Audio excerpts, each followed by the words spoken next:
Pagdating sa mga power couple sa showbiz ng Pilipinas, maaaring isa sa mga pinakapopular at iconic na magkasama sina James Reid at Catherine Bernardo, symbols of success, love, and resilience in the entertainment industry. Si James Reid at Catherine Bernardo ay unang nagtrabaho ng magkasama sa 2010 TV series na Good Vibes, ngunit hindi pa sila ang pangunahing magkapareha noong mga panahong iyon. Ang kanilang opisyal na pagsasama bilang love team ay nagsimula noong 2014 nang magkasama silang nagbida sa hit teen romance series na Pangako Sa'yo, isang remake ng klasikong teleserye.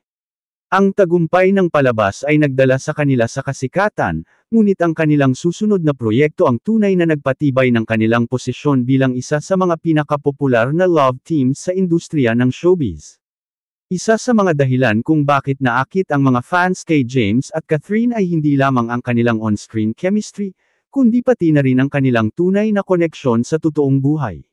Sa paglipas ng mga taon, ang kanilang relasyon ay nag-evolve mula sa isang pagsasama na itinayo sa propesyonal na pagtitiwala patungo sa pagiging simbolo ng pagiging totoo at authentic. Habang maraming celebrity couples ang nagtatago ng kanilang personal na buhay, sina James at Catherine ay nagtagumpay na magtamo ng balanse sa pagitan ng pagiging pribado at pagbabahagi ng mga makabuluhang sandali sa kanilang mga fans. Ang kanilang relasyon ay nararamdaman na totoo, relatable, at malapit sa puso, kaya't ito ay tumagos sa maraming tao. Ang tunay na nagpapalayo sa kanila ay ang kanilang kakayahang magpalawak sa iba't ibang aspeto ng entertainment. Si James Reid, kilala sa kanyang kahusayan sa musika, ay nakapaglabas ng ilang mga hit singles at albums na tumanggap ng mataas na papuri. Hindi lamang siya kilala bilang isang aktor kundi pati na rin bilang isang talentadong singer-songwriter. Si Catherine naman, ay napatunayan ang kanyang husay bilang isang aktres at isa sa mga pinag-uusap ang leading ladies sa bansa.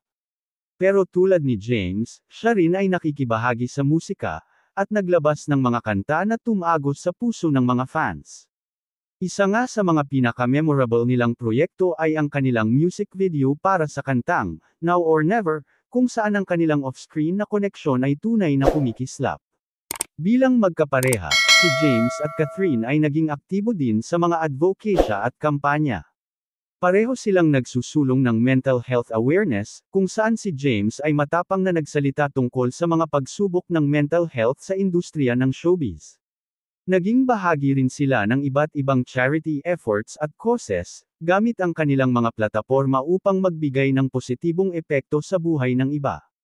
Si Catherine naman, ay nagsalita rin tungkol sa mga isyu tulad ng body positivity at ang kahalagahan ng self-love, hinihikayat ang kanyang mga fans na yakapin ang kanilang tunay na sarili. Pareho silang nagiging simbolo ng bagong henerasyon ng mga Filipino celebrities na ginagamit ang kanilang impluwensya upang magbigay inspirasyon at magtaguyod ng positibong pagbabago. Hanggang ngayon, patuloy na hinahabol ni James at Catherine ang kani-kanilang mga proyekto habang pinapalakas ang kanilang matibay na koneksyon. Ang mga fans ay sabik na naghihintay ng kanilang mga bagong kolaborasyon, mapapelikula, TV show, o musika. Ang kanilang kakayahang mag-adapt sa patuloy na nagbabagong industriya ng entertainment ay tiyak magbibigay sa kanila ng kahalagahan at pag-ibig mula sa mga fans sa mga susunod na taon. Si James Reid at Catherine Bernardo ay higit pa sa isang love team, sila ay mga simbolo ng kung ano ang ibig sabihin ng magtulungan at magtagumpay bilang mga individual at bilang magkapareha. Ang kanilang paglalakbay mula sa kanilang unang proyekto hanggang sa kanilang mga tagumpay ngayon ay patunay ng kanilang sipag, pagkamalikhain, at dedikasyon sa kanilang craft. Habang patuloy na sumusuporta ang mga fans, isang bagay ang tiyak, ang Jadine ay hindi lamang isang pansamantalang sandali sa pop culture ng Pilipinas, ito ay isang love team na magiging bahagi ng alaala ng mga tao sa mga susunod na taon, sa harap ng kamera o sa likod nito. Napatunayan nina James at Catherine na ang kanilang koneksyon ay magtatagal, magiging bahagi ng puso ng kanilang mga fans magpakailanman.